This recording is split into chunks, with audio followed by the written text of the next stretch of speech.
আরবি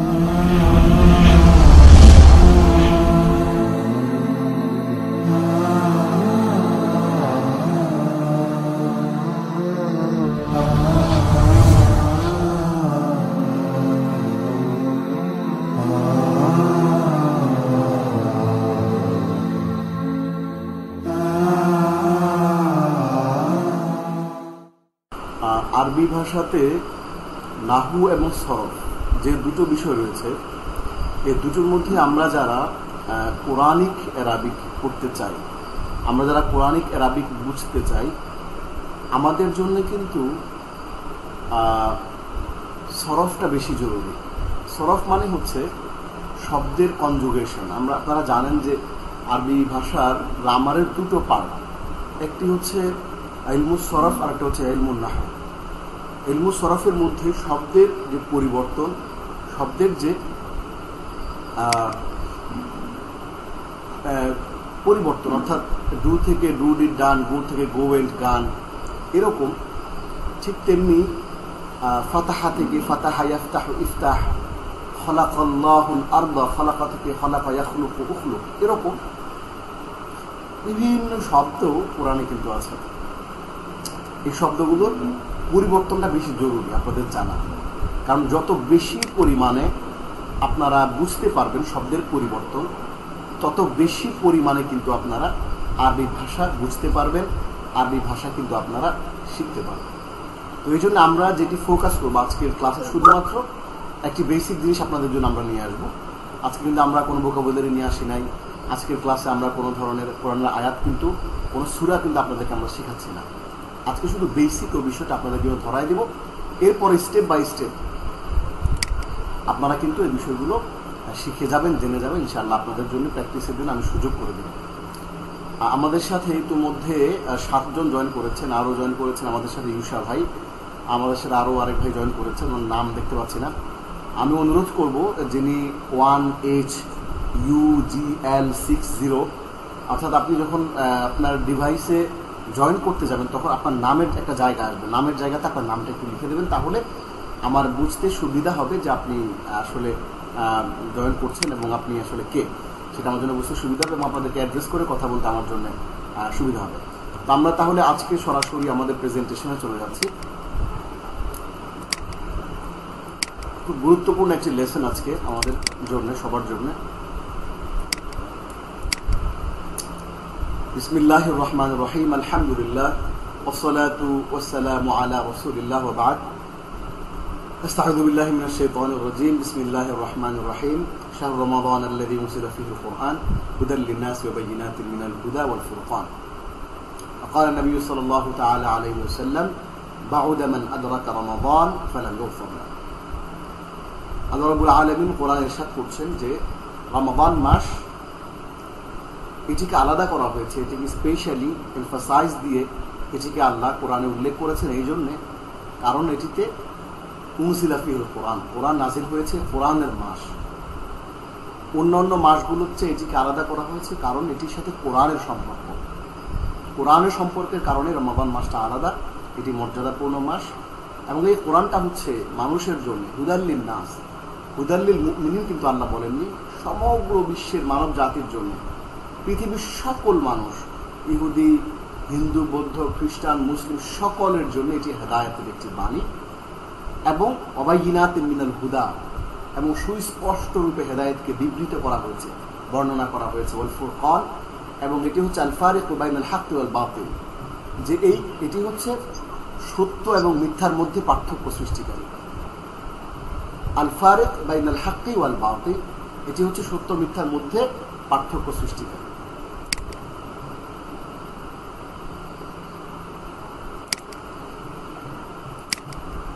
আমি প্রেজেন্টেশন আবারও শেয়ার করছি। সত্য মিথ্যার মধ্যে পার্থক্য সৃষ্টিকারী একটি কিতাব।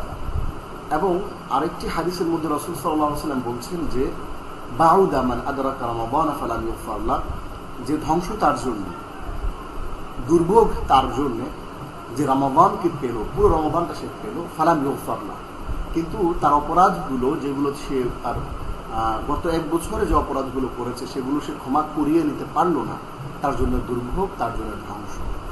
তাহলে আমরা দুটো বিষয়কে যদি রিলেট করি, একত্র করি, তাহলে এটার ফলাফল আসছে এরকম যে আমরা কোরআনের যে বারাকা, কোরআনের বারাকা অর্জনের মাধ্যমে আমরা কোরআনের জ্ঞান অর্জন করব। পাশাপাশি এই রমাদান মাসে আমরা আল্লাহর কাছে বেশি বেশি ক্ষমা চাব, শুধু আমার নিজের জন্যই না, করোনা ভাইরাসের এই প্যান্ডেমিকের সময় সারা বিশ্বব্যাপী যে মহামারী চলছে, এই জন্যে আল্লাহ যেন পৃথিবীর প্রত্যেকটা মানুষকে এই মহামারী থেকে, এই দুর্যোগ থেকে, এই দুর্ভোগ থেকে আল্লাহ যেন হেফাজত করেন। পাশাপাশি আমাদেরকেও যেন আল্লাহ ক্ষমা করে দেন। ভাইরা, আমরা আজকে আদ-দারসুল হাদি আশার লেসন 11 এবং আমাদের আজকে এটি হচ্ছে 13তম ক্লাস।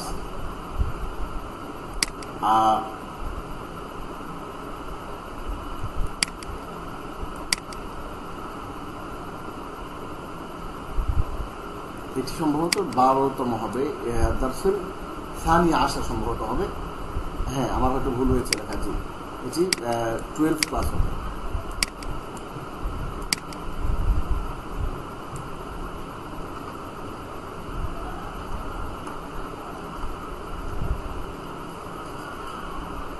দারসুল হাদিয়া না সানি আশা।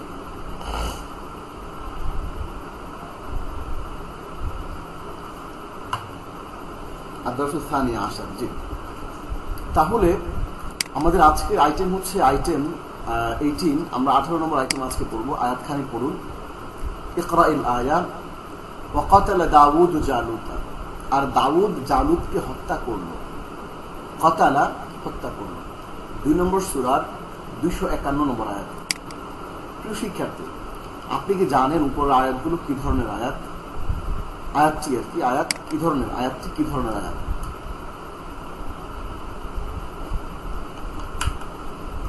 আরবি ভাষার কোন বিষয়টি আলোচনা করার জন্য আমরা আপনার সামনে উপরোক্ত আয়াতটি উপস্থাপন করেছি।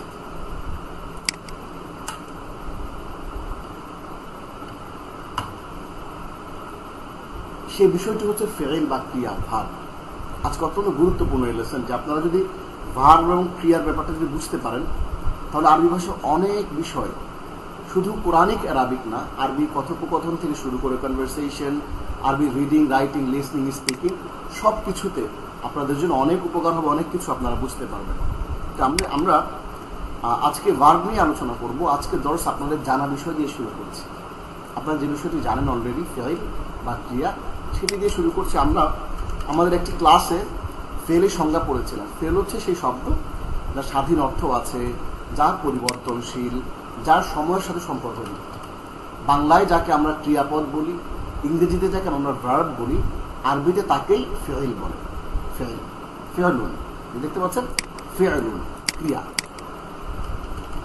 উদাহরণ আমরা দিয়েছিলাম আপনাকে সেই ক্লাসে, আমরা সেই দার্সে আমরা পড়েছিলাম আউযু বিল্লাহি মিনাশ শাইতানির রাজিম। আউযু, আমি আশ্রয় প্রার্থনা করছি। এটি একটি ফেইল, ভার্ব বা ক্রিয়া। ইয়াকা না'বুদু ওয়া ইয়াকা নাস্তাঈন। এই যে না'বুদু, এটি একটি ফেইল, ভার্ব বা ক্রিয়া, এবং নাস্তাঈন, সাহায্য চাই, সাহায্য প্রার্থনা করছি, এটিও ভার্ব, ক্রিয়া বা ফেইল। মা আগনা আনহু মালুহু ওয়া মা কাসাব। এই কাসাবা, সে যা উপার্জন করেছে, এই কাসাবাও কিন্তু একটি ফেইল বা ক্রিয়া। ওয়ারাআইতান নাস ইয়াদখুলুনা ফি দীনিল্লাহি আফওয়াজা। আর আপনি লোকদেরকে দেখবেন, তারা দলে দলে আল্লাহর দ্বীনে প্রবেশ করছে। এই ইয়াদখুলুনা, প্রবেশ করছে, এটিও একটি ফেইল বা ক্রিয়া বা ভার্ব। লা আ'বুদু মা তা'বুদুন। আমি ইবাদত করি না যেটার ইবাদত তোমরা করো। তোমরা যে তাগুতের ইবাদত করো, আমি সে তাগুতের ইবাদত করি না।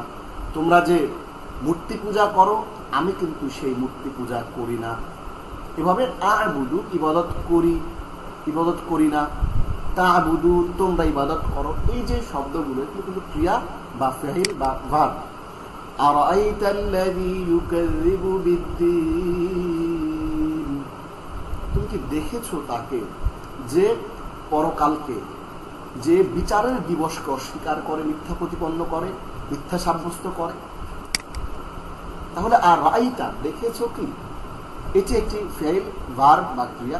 ইউকাযযিবু এটি মিথ্যা প্রতিপন্ন করা, অস্বীকার করা, মিথ্যা সাব্যস্ত করা, এটি একটি ভার্ব বা ক্রিয়া বা ফেইল।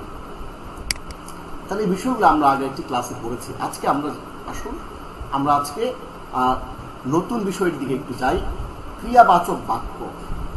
আমরা ক্রিয়া বিষয় পড়েছি, এখন ক্রিয়াবাচক বাক্য কাকে বলে, যে কোন বাক্যটিকে আপনি বলবেন যে এটি ক্রিয়াবাচক বাক্য। ধরুন এইখানে আরাইতাল্লাযী ইউকাযযিবু বিদ্দীন, এটিকে আপনি ক্রিয়াবাচক বাক্য বলবেন।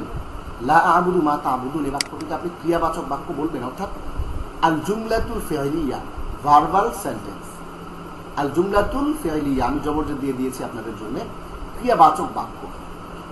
এই ক্রিয়াবাচক বাক্য আলোচনা করতে গিয়ে আমরা ক্রিয়া বিষয়ক সাধারণ কিছু তথ্য আপনাদের সামনে শেয়ার করব।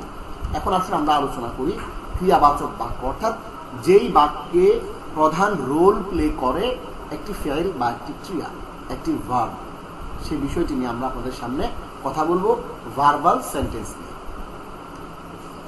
সংজ্ঞা: যেই বাক্য ক্রিয়া দিয়ে শুরু হয় তাকে ক্রিয়াবাচক বাক্য বলে। খুব সহজ।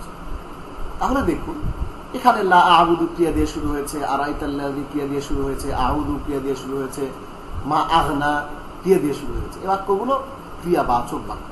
কারণ যে কোনো বাক্য যদি ক্রিয়া বা ফেইল দিয়ে শুরু হয়, ক্রিয়া বা ভার্ব এটিকে আরবিতে বলে ফেইল, কোন বাক্য যদি ফেইল দিয়ে শুরু হয় তাহলে সেটিকে ক্রিয়াবাচক বা ভার্বাল সেন্টেন্স বা আল জুমলাতুল ফি'লিয়া বলা হয়ে থাকে। খুব সহজ। যেমন খালাকাল্লাহুল আরদা, আল্লাহ পৃথিবীকে সৃষ্টি করেছেন। বা ওয়াকাতালা দাউদু জালুতা, আপনি এই আয়াতটিকে যদি নিয়ে আসেন, এখানে নিয়ে আসেন,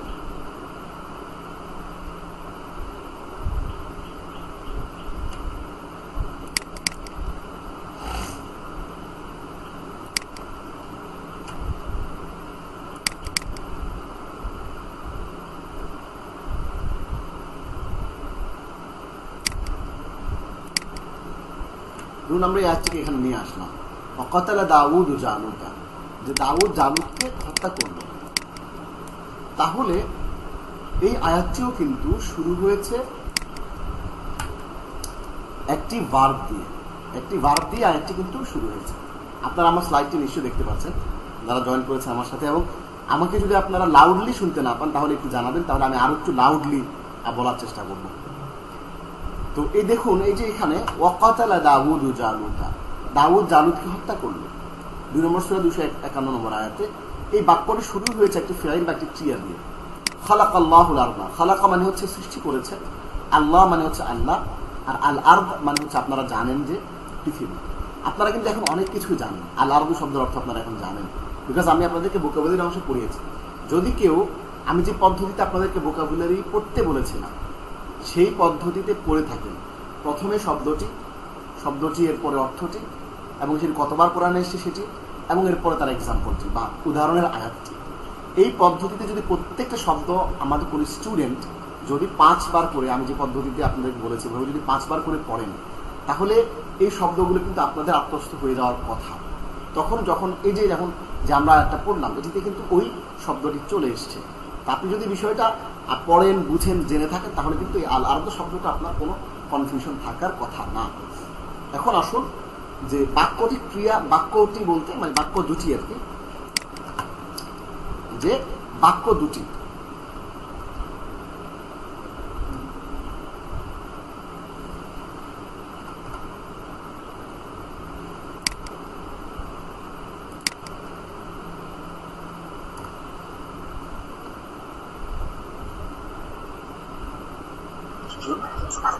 জি বাক্য দুটি খলাকা ক্রিয়া দিয়ে শুরু হয়েছে, তাই এটি ক্রিয়াবাচক বাক্য। দেখুন বাক্য দুটি খলাকা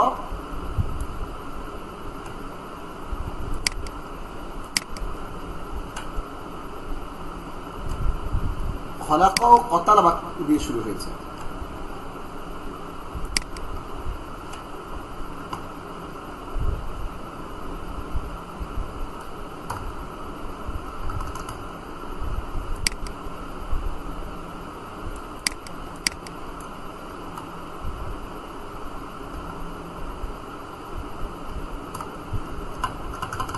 আচ্ছা, পরে ঠিক করে দেব। মানে খলাকা ও কতালা এই দুটি দিয়ে কিন্তু বাক্য দুটো শুরু হয়েছে, তাহলে এটিকে আমরা ক্রিয়াবাচক বাক্য কিন্তু বলতেই পারি, এটিকে আমরা ক্রিয়াবাচক বাক্য বলতেই পারি। এটা ব্যাপার। তাহলে আমরা বুঝতে পারলাম যে যেই বাক্য ক্রিয়া দিয়ে শুরু হয়েছে সেই বাক্যটাকে আমরা ক্রিয়াবাচক বাক্য বলতে পারি। এখন আসুন তার ক্রিয়াবাচক বাক্যের যে অংশগুলো, এগুলো একটু ভালো করে বুঝতে হবে। যদি আপনারা কিছু না বুঝেন তাহলে ক্লাসের মধ্যে হাত তুলবেন। ক্লাসের মধ্যে হাত তুললে আমি আজকের জন্য শুধু আপনাদের ক্লাসের মধ্যেই আপনাদের প্রশ্নের উত্তর দিব, বিকজ খুবই ইম্পর্টেন্ট এই পে লেসনটা আপনাদের জন্য। প্রিয় ভাইরা, আমরা এই ক্রিয়াবাচক বাক্যের যে অংশ, এই যে অংশসমূহ তার গঠন, প্রথমত হচ্ছে কর্তা বা ফাইল, সাবজেক্ট বা ডুয়ার, কে কাজটি করছে, সাবজেক্ট বা ডুয়ার কে কাজটি করছে, এটা অনেক বেশি গুরুত্বপূর্ণ আমাদের জন্য। কারণ দেখুন, ক্রিয়াবাচক বাক্যে যে কাজটি করে তাকে কর্তা বা ফাইল বলে। এই ফাইল শব্দটি আপনারা একটু ভালো করে বুঝে নেবেন। ফাইল মানে ডুয়ার, যিনি করে। এই ফাইল শব্দটি আমরা কিন্তু অসংখ্যবার আপনাদের এই ক্লাসে ব্যবহার করবো ইনশাআল্লাহ। এই ফাইলটা হচ্ছে কর্মী, সাবজেক্ট বা ডুয়ার বলে। এটি ইংরেজিতে সাবজেক্ট বলে আমরা এটাকে, আরবিতে বলে ফাইল এবং ইংরেজিতে ডুয়ার বলা যেতে পারে। খালাকাল্লাহুল আরদা, আল্লাহ পৃথিবী সৃষ্টি করেছেন। এই বাক্যে আল্লাহ হচ্ছেন কর্তা, অর্থাৎ কে সৃষ্টি করেছেন? আল্লাহ সৃষ্টি করেছেন। এরপর দেখুন, কর্তা যিনি, তিনি সবসময় মারফুর বা পেশ যুক্ত হন। আল্লাহ যে কাজ করে, আরবি ভাষাতে যে কাজটা করে, সে সবসময় পেশ হবে। যেমন এখানে দেখতে পাচ্ছেন আল্লাহুর মধ্যে পেশ হয়েছে, তাহলে যে কাজ করে, যে ডুয়ার বা যে ফাইল, তার শরীরে সবসময় পেশ থাকবে। এরপর দেখুন, এখানেও কিন্তু কতালা দাউদ, হত্যা করেছে কে? দাউদ। দাউদ জালুদকে হত্যা করলো, জালেম বাদশাহ জালুদ, সে এই জালুদকে হত্যা করলো কে? দাউদ আলাইহিস সালাম। তাহলে দাউদ হচ্ছে কর্তা। দেখুন, এই কর্তা দাউদ হওয়ার কারণে কিন্তু এই দাউদের মধ্যে পেশ রয়েছে, এই দাউদের মধ্যে কিন্তু একটা পেশ দেখতে পাচ্ছেন। তাহলে আমরা এটা বলতে পারি যে কর্তা সবসময় মারফু বা পেশ যুক্ত হবে। আচ্ছা, এরপর এই ক্রিয়া যেটি ফেল, এটা কি কে বা কি দিয়ে প্রশ্ন করলে কর্তা কে তা জানা যায়। আল্লাহ সৃষ্টি করেছে, কে সৃষ্টি করেছে? হ্যাঁ, এই কে বা কি দিয়ে প্রশ্ন করলে কর্তাকে তা জানা যায়। কর্তা নাউন ও সর্বনাম হতে পারে। কর্তা কখনো কখনো নাউন হয়, অর্থাৎ ইসিম হবে। যদি আপনি আল্লাহ শব্দটাকে সাইলেন্ট করে ফেলেন, খালাকাল আরদা, ধরেন খালাকাল আরদা, তিনি পৃথিবী সৃষ্টি করেছেন। পৃথিবী সৃষ্টি করেছেন কি? আমরা জানি আল্লাহ। তো ভিতরে খালাকার ভিতরে একটা সর্বনাম থাকবে, একটা জমির থাকবে হুয়া, সেটি কিন্তু কর্তা হতে পারে, কিন্তু এখানে সেটি হয়নি, এখানে নাউন হয়েছে। তাহলে আমরা এটা বলতে পারি, ভালো করে একটু বুঝেন, যে নাউন বা কর্তা সবসময় উল্লেখ থাকবে এমন নয়, ফেল বা ভার্বের ভিতরে লুকায়িতও থাকতে পারে। অর্থাৎ কর্তা, ফাইল ও নাউন সর্বনাম হতে পারে।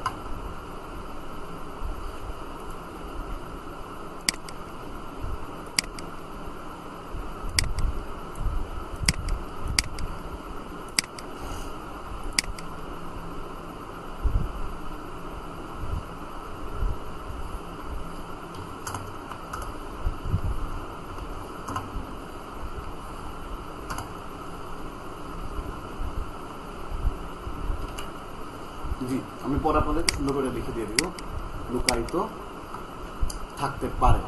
আচ্ছা, তাহলে এই কর্তা বা ফাইল বা এটি নাউন আকারে থাকতে পারে, যেমন আল্লাহ নাউন আকারে রয়েছে, আবার এটি সর্বনামও হতে পারে, অর্থাৎ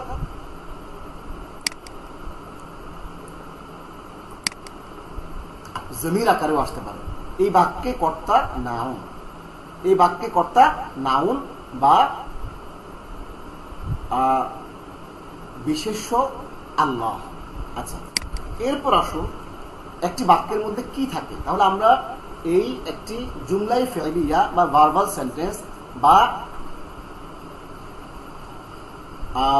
ক্রিয়াবাচক বাক্য, আবার বলছি ক্রিয়াবাচক বাক্য, জুমলা আল ফেলিয়া বা ভার্বাল সেন্টেন্সের যে এলিমেন্টস গুলো থাকে, এগুলো নিয়ে আমরা আজকে কথা বলছি। এগুলোর মধ্যে প্রথমে আমরা বের করলাম ফাইল বা কর্তা, বা যেটিকে আমরা সাবজেক্ট বলি ইংরেজিতে, সেটি কিন্তু এখানে আল্লাহ। সেটি হতে পারে, সেটি সবসময় পেশযুক্ত থাকবে, এবং সেটি হতে পারে নাউন বা বিশেষ্য অথবা প্রোনাউন বা সর্বনাম। সর্বনামও কিন্তু সেটি হতে পারে। আচ্ছা, এবার আসুন আরেকটি এলিমেন্ট বাক্যে, সেটি হচ্ছে প্রত্যক্ষ কর্ম, অবজেক্ট।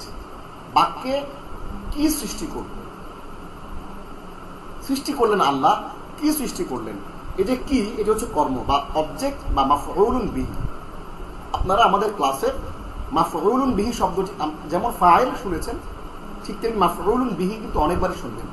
এই জন্য ভালো করে বিষয়টা বুঝে নিতে হবে যে মাফউলুন বিহি এবং অবজেক্ট একই জিনিস। অর্থাৎ যেই জিনিসটাকে করা হয়, আল্লাহ সৃষ্টি করেছেন, কি সৃষ্টি করলেন? পৃথিবী সৃষ্টি করলেন। দাউদ হত্যা করেছে, কাকে হত্যা করেছে? জালুদকে হত্যা করেছে। জালিম বাদশা জালুদকে হত্যা করেছে। তাহলে কর্তার কাজ দ্বারা যা সৃষ্টি, তৈরি, প্রণয়ন। আজকে লেসন 11 নাকি 12 হওয়ার কথা নাহিদ ভাই বলছেন। আসলে আমরা যে সিরিয়ালে আমরা পড়ে আসছি, আমাদের ইন্ট্রোডাকশন সহ আমাদের আজকে হচ্ছে 13তম ক্লাস। আমাদের সেই হিসেবে লেসন 12 হওয়ার কথা। জি, 12ই। আমরা গত ক্লাসে লেসন 11 পড়েছিলাম সম্ভবত, যতদূর আমার মনে পড়ে। তারপর আপনাদের যদি অন্য কিছু মনে হয় তাহলে বলবেন।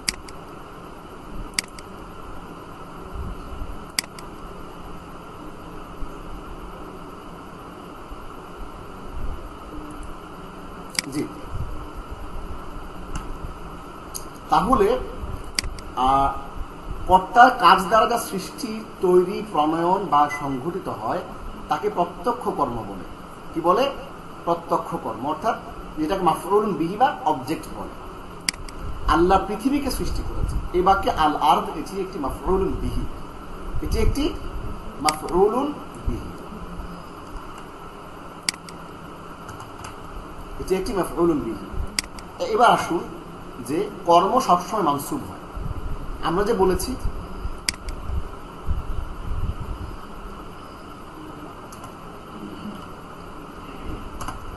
যে কর্ম সবসময়, অর্থাৎ যে মাফউলুন বিহিটি, এটি সবসময় জবরযুক্ত হয়। আমরা আপনাদেরকে বলেছি যে ফাইল যেটি, সেটি বা কর্তা যেটি, সেটি সবসময় পেশযুক্ত হয়। আপনাদেরকে এখানে আমরা বলেছি যে এটি কি হয়? পেশযুক্ত হয়। এটা আপনাদেরকে বলেছি আমরা, পেশযুক্ত হয় এটা বলেছি। এখন দেখুন যে যেটি মাফউলুন বিহি বা অবজেক্ট বাক্যের, সেটি কিন্তু সবসময় কি যুক্ত হয়? জবরযুক্ত হয়। কি যুক্ত হয়? জবরযুক্ত হয়। দেখুন এখানে আল আরদ, খালাকাল্লাহুল আরদ, জবরযুক্ত হলো। আবার এখানে আসুন যে কাতালা দাউদ, দাউদ হত্যা করলো। কাকে হত্যা করলো? জালুদকে হত্যা করলো। তাহলে জালুদ এখানে জবরযুক্ত হয়েছে। তার মানে দাউদ হচ্ছে অবজেক্ট বা মাফউলুন বিহি। আশা করছি আপনাদের কাছে আমার বিষয়গুলো কঠিন লাগছে না, কারণ আমি উদাহরণ দিয়ে চমৎকার করে আপনাদেরকে বুঝিয়ে দেওয়ার চেষ্টা করছি। তারপরেও যদি কেউ বুঝতে না পারেন অবশ্যই হাত তুলবেন, আমি এই ক্লাসের মধ্যে আপনাদেরকে বুঝিয়ে দেওয়ার চেষ্টা করব। প্রিয় ভাইরা, এবার আসুন তাহলে আমরা এই বাক্যের মধ্যে আমরা বুঝে ফেলেছি যে একটি ভার্বাল সেন্টেন্স বা ক্রিয়াবাচক বাক্য বা আল জুমলা আল ফিআলিয়া, এটির মধ্যে এটি শুরুই হবে ভার্ব দিয়ে, কারণ এটি ভার্বাল সেন্টেন্স বা ক্রিয়াবাচক বাক্য বা জুমলা ফিআলিয়া। তাহলে একটা ফেল আপনি পেয়ে গেলেন। এরপরে ফেলের মধ্যে থাকবে হচ্ছে ফাইল। কে কাজটি করলো সেটি হচ্ছে ফাইল বা কর্তা বা ডুয়ার বা সাবজেক্ট, সেটি আল্লাহ বা দাউদ।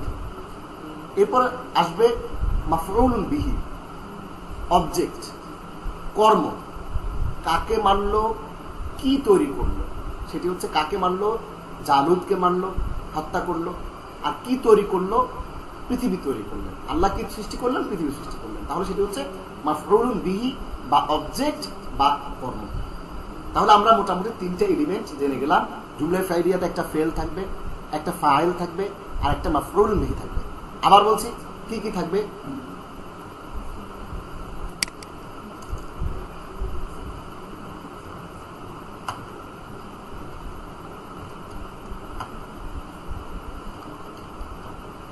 একটি ফেল, একটি ফাইল, একটি মাফউল,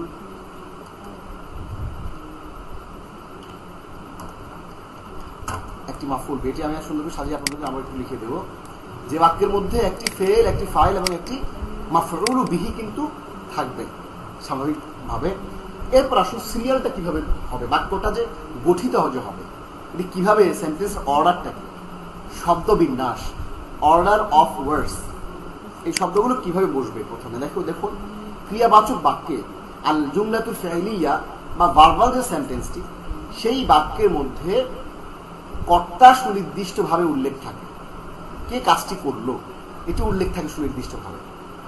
কারণ আবার এমন কিছু বাক্য আছে যেখানে কর্তা সুনির্দিষ্টভাবে উল্লেখ থাকে না, এজন্য এখানে বলা হচ্ছে যে কর্তা এখানে উল্লেখ থাকবে। তখন সাধারণত ক্রিয়া বা ফেল প্রথমে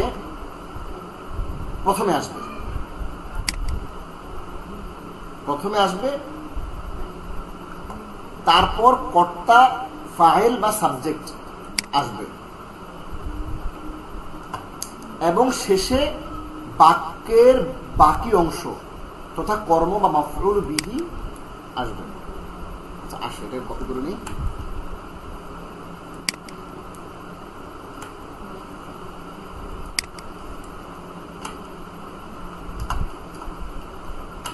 তাহলে ক্রিয়াবাচক বাক্যে যখন কর্তা সুনির্দিষ্টভাবে উল্লেখ থাকে তখন সাধারণত ক্রিয়া প্রথমে আসে, তারপর কর্তা আসে এবং শেষে, অর্থাৎ ফেল, ফাইল, মাফউল বিহি। আমরা যে সিরিয়ালটা বলেছি ওই সিরিয়ালে আসবে। প্রথমে যে ভার্বটা, যে ক্রিয়াটা আসবে সেটি, ফেলটা আসবে, এরপরে ফাইলটা আসবে, কে করেছে সেটা আসবে, এরপরে আসবে হচ্ছে আপনার মাফউল বিহি বা যেটি অবজেক্ট, অর্থাৎ ভার্ব, এরপরে সাবজেক্ট, এরপর অবজেক্ট, সিরিয়াল এভাবে সুন্দর করে চলে আসবে। দেখুন নিচে বাক্যে খালাকাল্লাহুল আরদা, আল্লাহ পৃথিবী সৃষ্টি করেছেন, বা কাতালা দাউদ জালুত,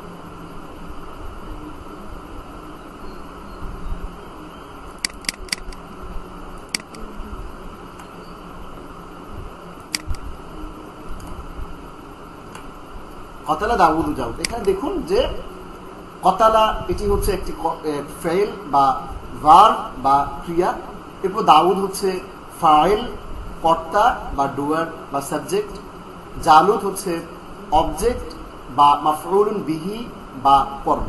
তাহলে আমরা মোটামুটি এই বিষয়গুলো ক্লিয়ারলি বুঝতে পারলাম যে একটি জুমলায় ফি'লিয়ার মধ্যে কিভাবে সেটি গঠিত হবে এবং কি কি জিনিস থাকবে এবং কোন কোন ফরম্যাটে থাকবে, কোনটা জবর থাকবে, কোনটা জেদ থাকবে।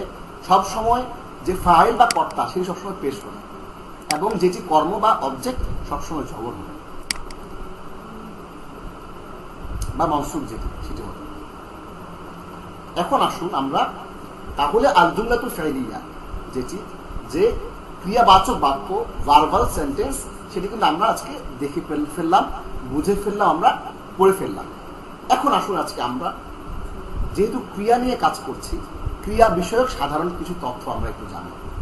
আপনি যখন ফেল বা ভার্ব করতে যাবেন কোনো কঠিন মনে করার কোনো কারণ নেই, বারবার একটু দেখতে থাকবেন, ইনশাআল্লাহ আল্লাহ সহজ করে দেবেন। বিকজ আমরা কোরআন বোঝার জন্যই কাজ করছি। আল্লাহ বলছেন যে আমি কোরআনকে সহজ করেছি।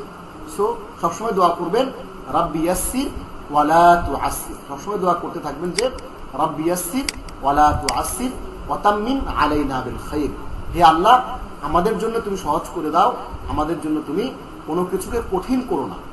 রাব্বি ইয়াসসির, হে আল্লাহ সহজ করে দাও, কঠিন করো না। ওয়া তাম্মিম আলাইনা বিল খাইর, এবং আমাদের জন্য তুমি খায়রের ফয়সালা করে দিও। এই দোয়াটা কিন্তু আমরা সবসময় করবো, তাহলে আল্লাহ আমাদের জন্য সহজ করে দেবেন।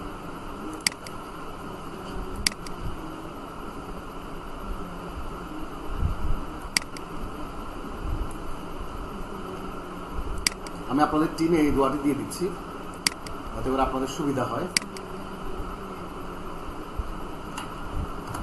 জি, আমি আমাদের মেসেঞ্জার গ্রুপে এই দোয়াটি দিয়ে দিয়েছি, আপনারা সবসময় দোয়াটি করবেন, অর্থ সহ আপনাদের জন্য উচ্চারণ সহ আমি দিয়ে দিয়েছি।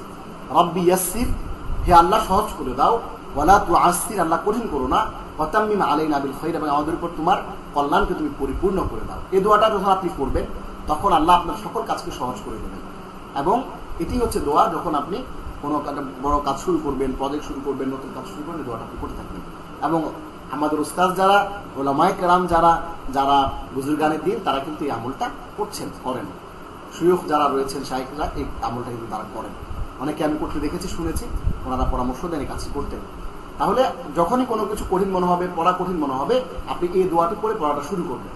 এবং আরেকটি দোয়া করতে পারেন, রাব্বি ইশরাহ লি সাদরি, হে আল্লাহ আমার হৃদয়কে তুমি মুক্ত করে দাও, ইশরাহ, আমার হৃদয়কে তুমি খুলে দাও। বল না যে ও জেহেন খুলে গেছে, ওরকম আমার মাথাটা তুমি খুলে দাও, আমি যেন তোমার সেই জ্ঞানগুলো রিসিভ করতে পারি চমৎকার ভাবে। ওয়াসসির লি আমরি, এবং আমার বিষয়টা আমাকে সহজ করে দাও। ওয়াহলুল উকদাতান, এবং আমার যে উকদাতাম মিন লিসানি, আমার জিহ্বা থেকে তুমি যে জড়তা রয়েছে, সেই জড়তা করো, সেই জড়তাটা তুমি দূর করে দাও, আমার মুখ থেকে জড়তা দূর করে দাও। ইয়াফকাহু কওলি, যাতে করে ফেরাও আমার কথা বুঝতে পারে, অর্থাৎ তারা যেন আমার দাওয়াটা বুঝতে পারে। এই জন্য মুসা আলাইহিস সালামকে আল্লাহ রাব্বুল আলামিন এই দোয়াটা শিখিয়েছিলেন যে রাব্বি ইশরাহ লি সাদরি ওয়াসসির লি আমরি ওয়াহলুল উকদাতাম মিন লিসানি ইয়াফকাহু কওলি। এই দোয়াটা মুসা আলাইহিস সালামকে শিখিয়েছিলেন আল্লাহ, এবং সেটা আপনিও করতে পারেন। আমিও সেই দোয়াটা কখনো কিছু মুখস্থ করতে গেলে, কোনো কিছু গুরুত্বপূর্ণ কিছু করতে গেলে, যেটা আমার বুঝতে হবে, ধারণ করতে হবে, সেটা পড়াশোনা কিন্তু এটা পড়ি, এবং আপনারা প্র্যাকটিসটা করতে পারেন। প্রিয় ভাইরা, আমরা এরপর আসুন যে ক্রিয়া বিষয়ক সাধারণ তথ্য, শব্দমূল বা মাদ্দা। একটি ক্রিয়া আপনাকে বুঝতে হলে আপনাকে এই বিষয়টি ভালো করে বুঝতে হবে, মাদ্দা বা শব্দমূল। শব্দের মূল অক্ষর সমূহকে মাদ্দা বলে, শব্দমূল বলে। এই শব্দের সাথে যদি আমরা আগে একটু পরিচয় হয়েছিলাম, তারপরও ফর্মালি এভাবে পড়ানো হয়নি, সেই জন্য আজকে আপনাদের জন্য নিয়ে এসেছি যে ক্রিয়া বিষয়ক সাধারণ তথ্য বুঝতে গেলে আপনাকে শব্দমূল বুঝতে হবে। শব্দমূল এটি কি? শব্দমূল হচ্ছে মাদ্দা। শব্দমূল হচ্ছে মাদ্দা। যেমন দেখুন, কিতাবুন, শব্দের মূল অক্ষর সমূহকে শব্দমূল বা মাদ্দা বলে। যেমন কিতাবুন একটি শব্দ, কিতাব, এটির মূল অক্ষর হচ্ছে কাফ, তা, বা, কাতাবা। আবার আলহামদু, সমস্ত প্রশংসা বা প্রশংসাটি, এই আলহামদু শব্দটির মূল শব্দ বা মাদ্দা হচ্ছে হা, মিম, দাল। ফাআলা, সে করেছে, এটির মূল মাদ্দা হচ্ছে ফা, আইন, লা। এখন আপনি প্রশ্ন করবেন যে ওস্তাদজি, আপনি কেন মূল অক্ষর বা মাদ্দা নিয়ে ছুটলেন? তার কারণ হচ্ছে মাদ্দা এটি হচ্ছে এমন একটা বিষয়, আপনি ফেল বুঝতে গেলে, ফেল পড়তে গেলে, ফেলকে ধরতে গেলে আপনার মাদ্দা ছাড়া আপনি ধরতে পারবেন না, বুঝতে পারবেন না, পড়তে পারবেন না। এই জন্য কিন্তু আমরা মাদ্দা নিয়ে কথা বলছি। যেমন আল আলামিন, আল আলামিন যে আমরা পড়ি, রাব্বিল আলামিন, আলহামদুলিল্লাহি রাব্বিল আলামিন। আল আলামিনের মধ্যে মাদ্দা হচ্ছে আইন, লাম, মিম। এখন আসুন মূল অক্ষর সংখ্যা। এই ক্রিয়ার মূল অক্ষর সংখ্যা কিরকম হবে? আরবি ক্রিয়াবাচক শব্দের মূল অক্ষর 3টি বা 4টি।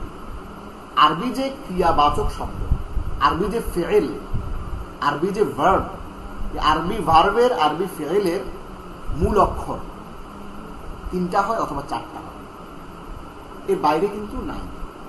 অধিকাংশ আরবি ক্রিয়ার মূল অক্ষর কয়টি? 3টি। অধিকাংশ আরবি ক্রিয়ার মূল অক্ষর কয়টি? 3টি। এগুলো মনে রাখবেন, এগুলো আপনাদের পরীক্ষার জন্য কাজে লাগবে। ক্রিয়ামূল বা মাসদার, আগে কিন্তু আপনারা যে দেখেছেন শব্দমূল, বুঝবেন ভালো করে। শব্দমূল হচ্ছে মাদ্দা, আর ক্রিয়ামূল হচ্ছে মাসদার। আবার বলছি, ক্রিয়ামূল মানে হচ্ছে মাসদার, অর্থাৎ যেইটা থেকে আপনার ফেইলটা নির্গত হবে, ফেইলটা বের হবে। যেমন গো, এই গো হচ্ছে ক্রিয়ামূল বা মাসদার। সেখান থেকে ওয়েন্ট, গান, গোয়িং, এভাবে পার্টিসিপল সহ বিভিন্ন পাস্ট পার্টিসিপল এ ধরনের শব্দগুলো কিন্তু বেরিয়ে আসছে। তাহলে ক্রিয়ামূল বা মাসদার হচ্ছে যেই শব্দ থেকে ক্রিয়ার উৎপত্তি হয় তাকে ক্রিয়ামূল বা মাসদার বলে। আপনাদেরকে নিশ্চয়ই কঠিন লাগছে না? খুব সহজ। যেমন ক্রিয়া ফাআলা, এটির ক্রিয়ামূল বা মাসদার হচ্ছে আল ফি'লু। আবার নাসারা, এর অর্থ হচ্ছে সে সাহায্য করেছে, নাসারা সাহায্য করেছে। এটির ক্রিয়ামূল বা ফেল হচ্ছে, ক্রিয়ামূল বা মাসদার হচ্ছে আন নাসরু। আবার দরাবা, এটির অর্থ হচ্ছে সে মেরেছে। অর্থের দিকে যাওয়ার দরকার নেই, জাস্ট বুঝেন যে এটি ক্রিয়া, এতটুকু বুঝলে হবে। এটি ক্রিয়া দরাবা। এর মাসদার বা ক্রিয়ামূল হচ্ছে আদ-দরবু। আবার দেখুন সামিআ, সে শুনেছে। এই সামিআ ক্রিয়া যেটি, এটির ক্রিয়ামূল বা মাসদার হচ্ছে আস-সামউ। তাহলে যদি এটি ক্রিয়ামূল হয়, এটির অর্থ কি হবে? তাহলে আল-ফাইল মানে হচ্ছে করা, আন-নাসু মানে হচ্ছে সাহায্য করা, আদ-দরবু মানে হচ্ছে মারা, আস-সামউ মানে হচ্ছে শোনা। অর্থাৎ ওই কাজটা, ক্রিয়ামূলের অর্থ সবসময় হবে কাজটা। যেমন ধরুন সাবাহা, সে সাঁতার কেটেছে, এটির ক্রিয়ামূল হচ্ছে আসিবাহাতু। তাহলে এটির অর্থ কি হবে? সাঁতার কাটা, ওই কাজটি।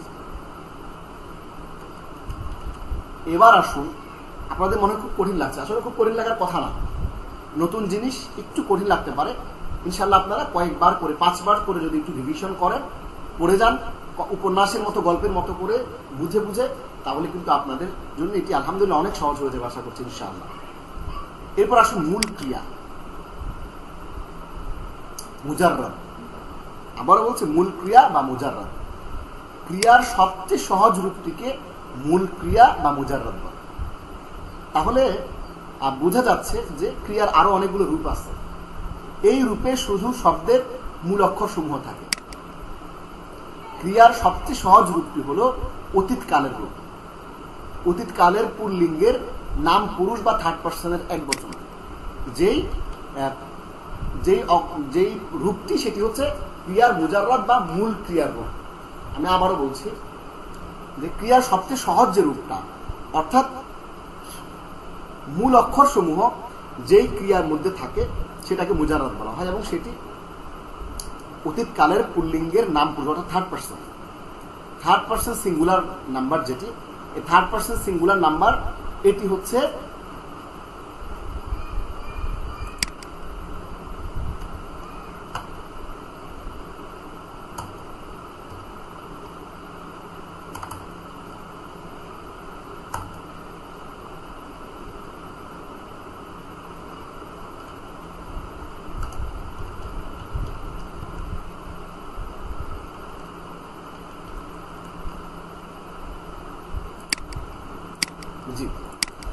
থার্ড পার্সন সিঙ্গুলার নাম্বার যেটি, এটি কিন্তু আপনার এই ক্রিয়ার সবচেয়ে সহজ রূপ। এখন দেখুন থার্ড পার্সন সিঙ্গুলার নাম্বারটা দেখেন, খলাকা, সে সৃষ্টি করেছে, পুল্লিঙ্গ। নাসারা, সে পুরুষ, সাহায্য করেছে। দরাবা, সে পুরুষ, মেরেছে। সামিআ, সে পুরুষ, শুনেছে। তাহলে কিন্তু আমরা যেটি দেখতে পাচ্ছি সেটি হচ্ছে যে এই 3 অক্ষর বিশিষ্ট মূল ক্রিয়ার বা মুজাররাদের প্রথম ও শেষ অক্ষরে জবর থাকে। দেখুন, প্রথম অক্ষরে জবর, শেষ অক্ষরে জবর।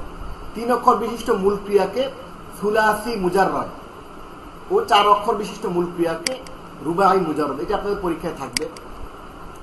3 অক্ষর বিশিষ্ট মূল ক্রিয়াকে সুলাসি মুজাররাদ। আমরা আপনাদেরকে বলেছি, কি বলেছি আপনাদেরকে, যে আরবি ক্রিয়াবাচক শব্দের মূল অক্ষর 3টি বা 4টি। আরবি ক্রিয়াবাচক শব্দের মূল অক্ষর হচ্ছে 3টি বা 4টি।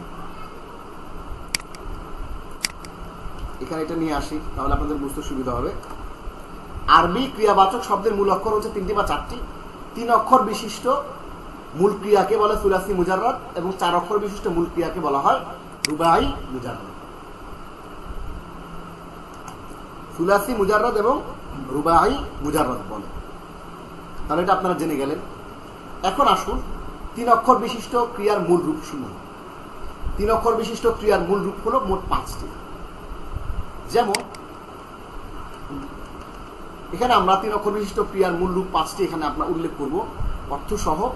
অতীতকাল শব্দটি, অতীতকালের অর্থ রূপ, কত নম্বর রূপ এটি, বর্তমান ও ভবিষ্যৎকাল, অতীতকাল। তাহলে দেখুন, ফাতাহা ইয়াফতাহু, সে খুলেছে। নাসারা ইয়ানসুরু, সে সাহায্য করেছে। দরাবা ইয়াদরিবু, সে মেরেছে। সামিআ ইয়াসমাউ, সে শুনেছে। কারুমা ইয়াকরুমু, সে সম্মানিত হয়েছে। তাহলে আমাদের সুলাসি মুজাররাদ বা 3 অক্ষর বিশিষ্ট ক্রিয়ার মূল রূপ আমরা এই 5টি আমাদের এই ক্লাসে পড়ব, এবং এই 5টি যদি আপনি পড়েন এবং এই 5টির আন্ডারে যতগুলো ওয়ার্ড রয়েছে সেগুলো যদি আপনি বুঝতে পারেন, তাহলে কিন্তু আপনি কোরআনের 55% টোটাল ওয়ার্ডের টোটাল ভোকাবুলারি 55% আপনি কিন্তু জেনে যাচ্ছেন।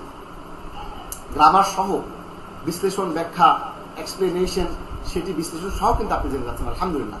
তাহলে আমরা এই 5টি নিয়ে ইনশাআল্লাহ কাজ করব, এবং প্রত্যেকটি ফাতাহা ইয়াফতাহ কিন্তু একটা গ্রুপের, নাসরা ইয়ানসুর কিন্তু একটা গ্রুপের, দরাবা ইয়াদরিবু একটা গ্রুপের 3 নম্বর গ্রুপ, সামিআ ইয়াসমাউ 4 নম্বর গ্রুপের, কারুমা ইয়াকুমু 5 নম্বর গ্রুপের। আমরা প্রথম যে 4টি রয়েছে, 4টির অনেকগুলো ফেল বা ক্রিয়া আমরা আপনাদের জন্য পড়ব। হাত তুলেছেন ইউসা ভাই সম্ভবত। আচ্ছা, ইউসা ভাই হাত তুলেছেন। একবার বলবেন, মানে এই 5টা গ্রুপের ব্যাপারটা একটু মানে বুঝতে পারিনি। আচ্ছা ঠিক আছে, আরেকবার একটু বলছি ইউসা ভাই, আরেকবার বলছি। আসলে আমি আবারও একটু সহজ করে দিই আপনাদের জন্য।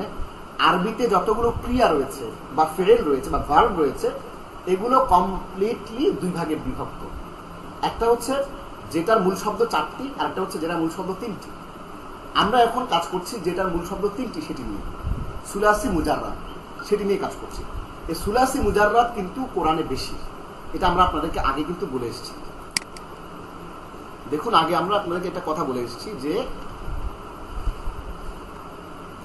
অধিকাংশ আরবি ক্রিয়ার মূল অক্ষর 3টি, এবং কোরআনেও কিন্তু যে ভার্বগুলো এসেছে সেগুলোরও কিন্তু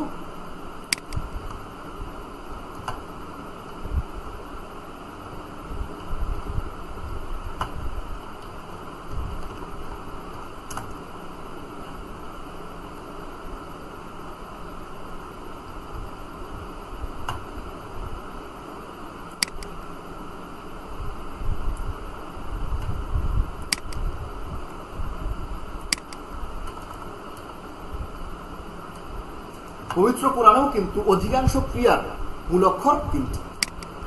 এটি আপনাদের জন্য একটি জানার একটা ব্যাপার। তাহলে দেখুন, এখন আমরা যেটি এখানে বলছি আপনাদেরকে, সেটি হচ্ছে ইউসা ভাই প্রশ্ন করেছেন যে এই 5টি রূপ সম্পর্কে একটু বলার জন্য। দেখুন, এই যে মূল 3 অক্ষরওয়ালা যে ভার্বগুলো, এই 3 অক্ষরওয়ালা ভার্বগুলোর 5 ধরনের ক্লাসিফিকেশন রয়েছে।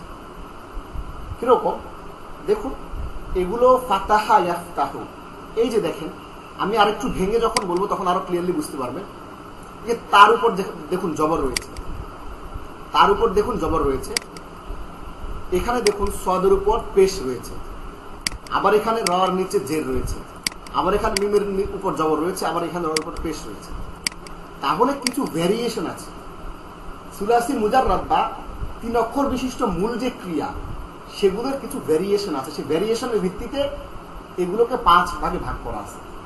এই 5 ভাগেই কিন্তু আমরা আপনাদের কাজকে একটু আপনাদের ব্রেনে জিনিসটা দিয়ে দেওয়ার জন্য এখানে আমরা করাচ্ছি। আরো বিস্তারিত আমরা যাবো আগামী ক্লাসে, তখন আরো ক্লিয়ারলি বুঝতে পারবেন আশা করছি। তাহলে আমরা আবার বলছি, প্রথম রূপ যেটি, প্রথম যে ক্লাসিফিকেশন ফাতাহা ইয়াফতাহু, সে খুলেছে।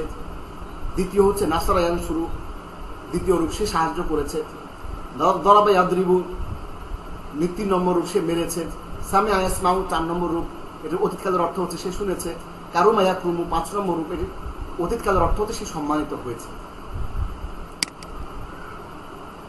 তাহলে আমরা কিন্তু এভাবে আমরা কিন্তু জিনিসগুলো বুঝতে পারছি, শিখতে পারছি।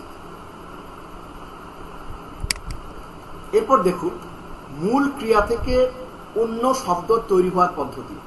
এখন এই আমরা যে মূল ক্রিয়াগুলো দেখলাম, কারুমা, সামিআ, ইয়াসমাউ, সামিআ, এগুলো মূল ক্রিয়া হচ্ছে সামিআ, কারুমা, নাসারা, ফাতহা, দরাবা। আবার দেখুন, এই মূল ক্রিয়া হচ্ছে এগুলো, মূল ক্রিয়া হচ্ছে ফাতাহা, নাসারা, সামিআ, দরাবা, কারুমা, এগুলো হচ্ছে মূল ক্রিয়া।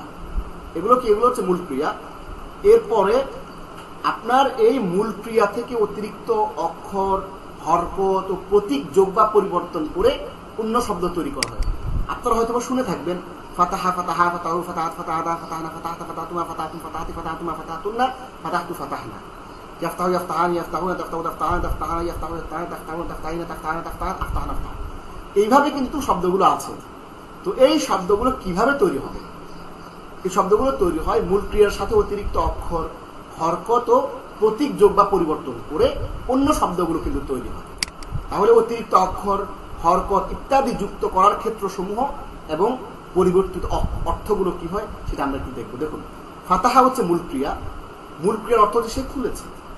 পরিবর্তিত রূপ হচ্ছে ফাতাহু, সেছে ওয়াও এবং আলিফ যোগ হয়েছে, তারা খুলেছে, তারা খুলেছে। ফাতাহা হচ্ছে মূল ক্রিয়া, মূল ক্রিয়ার অর্থ হচ্ছে সে খুলেছে। ফাতাহতা, শেষে তা জবর তা যোগ হয়েছে, তুমি খুলেছ, অর্থ পরিবর্তন হয়ে গেল। ফাতাহা এটা হচ্ছে মূল ক্রিয়া, মূল ক্রিয়ার মূল অর্থ হচ্ছে সে খুলেছে, শেষে আপনি তাপেশ তু লাগাই দিলেন, ফাতাহতু, আমি খুলেছি, আমি মুহসিন মাশকুর, আমি খুলেছি। ফাতাহা হচ্ছে মূল ক্রিয়া, মূল ক্রিয়ার অর্থ হচ্ছে সে খুলেছে। ইয়াফতাহু এর অর্থ চেঞ্জ হয়ে গেল, শুধু একটা ইয়া চলে আসলো, সে খুলছে বা খুলবে, অর্থ চেঞ্জ হচ্ছে। ফাতাহা মূল ক্রিয়া, ফাতাহা এটির অর্থ হচ্ছে সে খুলেছে। এখন যদি আপনি শুরুতে একটা ই হামজা হামজাজের ই লাগাই দেন তাহলে ইফতাহ, এবং শেষে জসম লাগাই দেন তুমি খুলো, ইফতাহ তুমি খুলো। ফাতাহা সে খুলেছে, তাফতাহু তুমি খুলছো। আফতাহু যদি বলেন আমি খুলবো, আমি খুলছি। ফাতিহুন যে খোলে, যে ব্যক্তি খোলে, ফাইল বা কর্তা। মাফতুহ যেটিকে খোলা হয় বা কর্ম। তাহলে আমরা একটু শুরু থেকে আসি যে ফাতাহা সে খুলেছে, ফাতাহু তারা খুলেছে, ফাতাহতা তুমি খুলেছো, ফাতাহতু আমি খুলেছি, ইয়াফতাহু সে খুলছে খুলবে, ইফতাহ তুমি খুলো, তাফতাহু তুমি খুলছো, আফতাহু আমি খুলছি খুলবো, ফাতিহুন যে খোলে, মাফতুহুন যেটি খোলা হয়।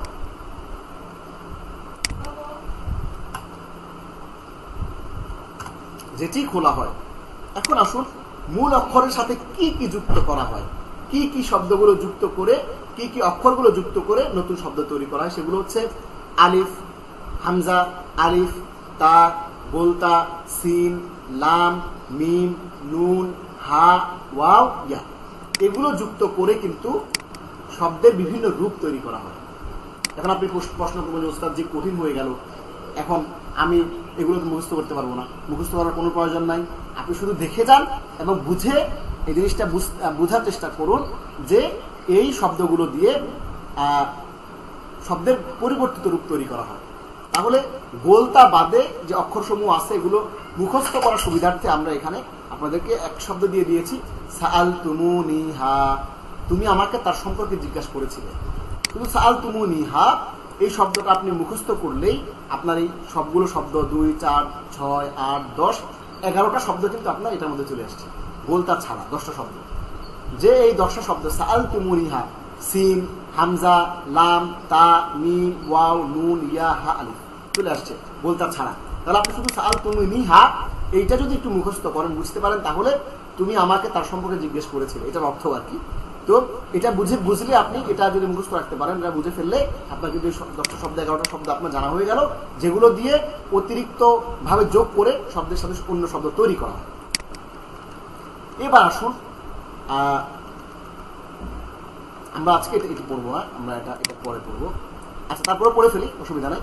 ক্রিয়ার যে কাল, আমরা ইংরেজিতে টেন্স, সারা জীবন আমরা টেন্স পড়েছি, ইংরেজি সারা জীবন আমরা ক্লাস 1 থেকে 12 পর্যন্ত আমরা কিন্তু ইংলিশ টেন্স পড়ে এসেছি। কিন্তু ইংলিশ এই 12 বছর টেন্স পড়ে আসার পরেও একটা শুদ্ধ করে ইংরেজি বাক্য লেখা, একটা শুদ্ধ করে ইংরেজি বাক্য বলা, একটা শুদ্ধ করে ইংরেজি বাক্য শোনা বোঝা, listening, reading, writing, listening, speaking করা আমাদের জন্য কঠিন। অনেকেই এরকম ইন্টার এইচএসে পাস করার পরেও শুদ্ধ করে একটা সেন্টেন্স লিখতে বললে ভুল করে, কারণ আমরা যে পদ্ধতিতে শিখেছি সেটা হচ্ছে টেন্সের পদ্ধতি, এবং যে পদ্ধতিতে আমাদেরকে ভাষা শেখানো হয়েছে সেটি ব্রিটিশরা আমাদের জন্য তৈরি করেছে। কিন্তু আমাদের অডিয়েন্সের জন্য কিভাবে ইংলিশ গ্রামারটাকে পড়ালে সেটি ইফেক্টিভলি বুঝবে সেই পদ্ধতিতে আমাদেরকে শেখানো হয় নাই, যার কারণে আমরা শিখতে পারি না। এবং আমরা আমাদের এই বাংলাদেশে যে আরবি ভাষা শেখানোর যে পদ্ধতিগুলো দেখি সেগুলো বিভিন্ন জায়গা থেকে নিয়ে আসা, সেগুলো আপনার বিভিন্ন জায়গা থেকে অনুবাদ করে কপি করে, কিন্তু সেগুলো আমাদের এখানে পড়া হয় আমাদের অডিয়েন্সের জন্য। তারা কিভাবে বললে বুঝবে, কি একেবারে সাধারণ মানুষের জন্য কিভাবে বললে সে জীবন বলিষ্ঠ পদ্ধতি তাকে শেখানোর যে মেথড, সেটি কিন্তু সেটি নিয়ে কাজ করতে হবে। সেটি নিয়ে আমরা কাজ করতেছি, আপনাদেরকে সেই পদ্ধতিতে বোঝানোর চেষ্টা করছি, আরো সহজ করার চেষ্টা করছি, আপনাদের কাছ থেকে পরামর্শ নিয়ে যে কিভাবে আরো সহজ করা যায় সেই বিষয়টি নিয়ে আমরা গবেষণা করছি। প্রিয় ভাইরা, তাহলে আসলে ক্রিয়ার কাল, টেন্স, ক্রিয়ার কাল সংগঠিত হওয়ার সময়কে কাল বলে বা টেন্স বলে। ক্রিয়ার কাল 3 প্রকার, অতীত, বর্তমান ও ভবিষ্যৎ। আরবি ভাষায় অতীতকালকে মাজি বলে, যে কাজ শেষ হয়ে গেছে। বর্তমান ভবিষ্যৎকালকে মুজারিয়া বলে, যে কাজ এখনো শেষ হয়নি বা চলমান। ক্রিয়ার ধাতুরূপ বা সিগা বা কনজুগেশন, ক্রিয়ার ধাতুরূপ, সিগা বা কনজুগেশন নির্দিষ্ট কালে ক্রিয়ার একবচন, দ্বিবচন, বহুবচনের পুরুষ ও স্ত্রী লিঙ্গের বিভিন্ন রূপকে ক্রিয়া ধাতুরূপ বা সিগা বলে। একটু বুঝে নেন বিষয়টা, যে ক্রিয়ার ধাতুরূপ। আমরা কিন্তু আপনাদেরকে বলেছিলাম ক্লাসের শুরুতে যে ইলমুন নাহউই এবং ইলমুস সরফ দুটো বিষয় রয়েছে। আমরা যে ক্রিয়ার কনজুগেশন বা ধাতুরূপ বা সিগা, কনজুগেশনটাকে ধাতুরূপ বলে ইংরেজিতে, আরবিতে বলে সিগা। সিগা বা ক্রিয়ার ধাতুরূপ, এটি হচ্ছে সরফ, ইলমুস সরফ। এই ইলমুস সরফের মেইন কাজ এটি নিয়ে। তাহলে ক্রিয়ার নির্দিষ্ট কালের ক্রিয়ার একবচন, দ্বিবচন, বহুবচনের পুরুষ ও স্ত্রীলিঙ্গের বিভিন্ন রূপকে ক্রিয়ার ধাতুরূপ বা সিগা বলে। আমরা কিন্তু সিগা নিয়ে কালকে থেকে ক্লাসে আলোচনা শুরু করবো ইনশাআল্লাহ। ভাইরা, আমাদের ক্লাস আজকে এই পর্যন্তই। দেখুন এখন ক্রিয়ার মূল অক্ষরকে কি বলে, আপনারাই বলুন। ক্রিয়ার মূল অক্ষরকে বলে, ক্রিয়ার মূল অক্ষরকে কি বলে? মূল অক্ষরকে বলে মাদ্দা। ক্রিয়ার মূল অক্ষরকে মাদ্দা বলে। আর আরবি ক্রিয়াবাচক শব্দের মূল অক্ষর কয়টি? আরবি ক্রিয়াবাচক শব্দের মূল অক্ষর 3টি বা 4টি। আর অধিকাংশ আরবি ক্রিয়ার মূল অক্ষর কয়টি? অধিকাংশ আরবি ক্রিয়ার মূল অক্ষর হচ্ছে 3টি। উদাহরণ দিন, যেমন আপনি যদি কতালা দাউদ জালুতা দিয়ে দেন, অসুবিধা নেই। খলাকা দিয়ে দেন, কোনো অসুবিধা নেই। খলাকাল্লাহুল আরদা যে বাক্যটি আপনাদেরকে আমরা বারবার ক্লাসে দিয়েছি, কোনো অসুবিধা নেই, দিতে পারেন। ক্রিয়ামূল বা মাজদার ও মূল ক্রিয়া মুজাররদ কাকে বলে? উদাহরণ দিন। ক্রিয়ামূল মাজদার হচ্ছে, যেমন নাসারা, সেটির মাজদার হচ্ছে আন-নাসরু। আর মূল ক্রিয়া মুজাররদ কাকে বলে? মূল ক্রিয়া হচ্ছে যেটিতে অতিরিক্ত কোনো শব্দ নেই এবং সে মুজাররদটা হচ্ছে থার্ড পারসন সিঙ্গুলার নাম্বার, যেটা আমরা লিখে দিয়েছি, সেটি হচ্ছে মুজাররদ। উদাহরণ আপনারা সেটা দিয়ে দিলেন। 3 বা 4 অক্ষর বিশিষ্ট মূল ক্রিয়াকে আরবিতে কি বলে? সুলাসি মুজাররদ, রুবাই মুজাররদ বলে। এই ক্লাসে কিন্তু সেই উত্তর দেওয়া আছে। 3 অক্ষর বিশিষ্ট ক্রিয়ার মূল রূপসমূহ কি কি? 3 অক্ষর বিশিষ্ট মূল ক্রিয়ার মূল রূপসমূহ আপনাদেরকে আমি বলে দিয়েছি। 5 রকমের মূল রূপ আছে। নাসারা ইয়ানসুরু, ফাতাহা ইয়াফতাহু, দরাবা ইয়াদরিবু, সামিআ ইয়াসমাউ, কারুমা ইয়াকুলু। এটি কিন্তু আপনাদের ক্লাসের শীটের মধ্যে দেওয়া আছে। উদাহরণসমূহ লিখতে হবে। মূল ক্রিয়া থেকে অন্য শব্দ তৈরি হওয়ার পদ্ধতি কি এবং অতিরিক্ত অক্ষর যুক্ত হওয়ার ক্ষেত্রসমূহ লিখুন। মূল ক্রিয়া থেকে অন্য শব্দ তৈরি হওয়ার পদ্ধতি হচ্ছে সাআলতুমুনিহা, এরকম 10টা 11টা শব্দ যুক্ত হয়ে মূল ক্রিয়ার সাথে অতিরিক্ত শব্দ যুক্ত হয়ে শব্দ তৈরি হয়। এবং ক্ষেত্র হচ্ছে সেটিকে আগে পরে মাঝখানে যুক্ত করে এই শব্দগুলো তৈরি করা হয়। অতিরিক্ত অক্ষরসমূহ মনে রাখার উপায় কি? উপায় হচ্ছে সাআলতুমুনিহা, এটি যোগ করলেই এই সাআলতুমুনিহা, তুমি আমাকে, তোমরা আমাকে জিজ্ঞেস করেছিলে, এই শব্দটি মুখস্থ রাখলেই কিন্তু আপনারা বুঝতে পারলেন। ক্রিয়ার ধাতুরূপ সিগা বা কনজুগেশন কাকে বলে? দেখুন এখানে দেয়া আছে যে নির্দিষ্ট কালের ক্রিয়ার একবচন, দ্বিবচন ও বহুবচনের পুরুষ ও স্ত্রীলিঙ্গের বিভিন্ন রূপকে ক্রিয়া ধাতুরূপ বলে বা সিগা বলে। কঠিন কিছু না, বিষয়টা বুঝেন যে ক্রিয়া যে পরিবর্তন হচ্ছে, এটির একবচন হচ্ছে, দ্বিবচন হচ্ছে, বহুবচন হচ্ছে, পুরুষ হচ্ছে, স্ত্রী হচ্ছে, এই যে পরিবর্তনটা হচ্ছে, এটাকে সিগা বলে। আমি আবারও বলছি সিগা কাকে বলে। আপনারা ওই বাক্য মুখস্থ করার দরকার নাই, বাক্যের দিকে তাকিয়ে আপনারা ফ্রাস্ট্রেশনে ভোগার কোনো কারণ নাই। সহজে বুঝেন যে একটা ক্রিয়া যে পরিবর্তন হচ্ছে, একবচন হবে, বহুবচন হবে, দ্বিবচন হবে, আবার এটি পুরুষ হবে, মহিলা হবে, স্ত্রীবাচক হবে, এই যে চেঞ্জ হচ্ছে, এই যে কনজুগেশন, এই চেঞ্জটাকে সিগা বলা হয়। খুব সহজ। তাহলে প্রিয় ভাইরা, প্রিয় ভাই বোনেরা, শিক্ষার্থী ভাই বোনেরা, আমরা কিন্তু আজকে অনেকগুলো প্রশ্নের উত্তর সহ আমরা টোটালি আল জুমলাতুল ফি'লিয়া বা ভার্বাল সেন্টেন্স বা ক্রিয়াবাচক বাক্য কিন্তু আমরা স্পষ্ট রূপে জেনে গেলাম, বুঝে গেলাম এবং আমরা কিন্তু শিখে ফেললাম। আপনাদের যে কোনো প্রশ্ন আপনারা করতে পারেন। আমাদের ক্লাস আজকে পর্যন্ত শেষ হচ্ছে। আজ এ পর্যন্তই। পরবর্তী সেশনে আপনাদের সঙ্গে আবার দেখা হবে। সে পর্যন্ত দোয়া করতে থাকুন আল্লাহর কাছে, রব্বি জিদনি ইলমা, হে আল্লাহ তুমি আমার জ্ঞানকে বাড়িয়ে দাও, হে আল্লাহ আমাদের জ্ঞানকে বাড়িয়ে দাও, আল্লাহ আমাদের জন্য সবকিছু সহজ করে দাও। বেশি বেশি করে দোয়া করবেন। রব্বি ইয়াসসির, হে আল্লাহ সহজ করে দাও, ওয়ালা তুআসসির, এবং কঠিন করো না, ওয়া তাম্মিম আলাইনা বিল খাইর, এবং আমাদের উপর তোমার কল্যাণকে তুমি পরিপূর্ণ করে দাও। এই দোয়া সবসময় করতে থাকবেন। আরেকটি দোয়া আপনারা করবেন, রব্বি ইশরাহ লি, হে আল্লাহ আমার হৃদয়কে তুমি উন্মুক্ত করে দাও, হৃদয়কে খুলে দাও। রব্বি ইশরাহ লি সাদরি ওয়া ইয়াসসির লি আমরি, আমার বিষয়গুলোকে সহজ করে দাও। ওয়াহলুল উকদাতাম মিন লিসানি, এবং আমার হৃদয়, আমার জিহ্বা থেকে তুমি আল্লাহ জড়তাকে তুমি কাটিয়ে দাও। ইয়াফকাহু কওলি, যাতে করে আমি যাদেরকে দাওয়াত দিব তারা যেন আমার দাওয়াতটা বুঝতে পারে। এবং আমাদের এই শেখার একটা উদ্দেশ্য হচ্ছে I teach I master, master হওয়া, শেখানো, এটি কিন্তু আমাদের এই শিক্ষার একটা বড় উদ্দেশ্য। আসুন আমরা আমাদের জ্ঞানগুলোকে ছড়িয়ে দেয়, কোরআনের আলোকে আমরা মানুষের কাছে ছড়িয়ে দিই, মানুষকে শেখাই। তো আমাদের ক্লাস আজকে এই পর্যন্তই। ভালো থাকবেন। আসসালামু আলাইকুম ওয়া রাহমাতুল্লাহি ওয়া বারাকাতুহু। সুবহানাল্লাহি ওয়া বিহামদিহি, সুবহানাকাল্লাহুম্মা ওয়া বিহামদিকা, আশহাদু আল্লা ইলাহা ইল্লা আনতা, আস্তাগফিরুকা ওয়া আতুবু ইলাইক।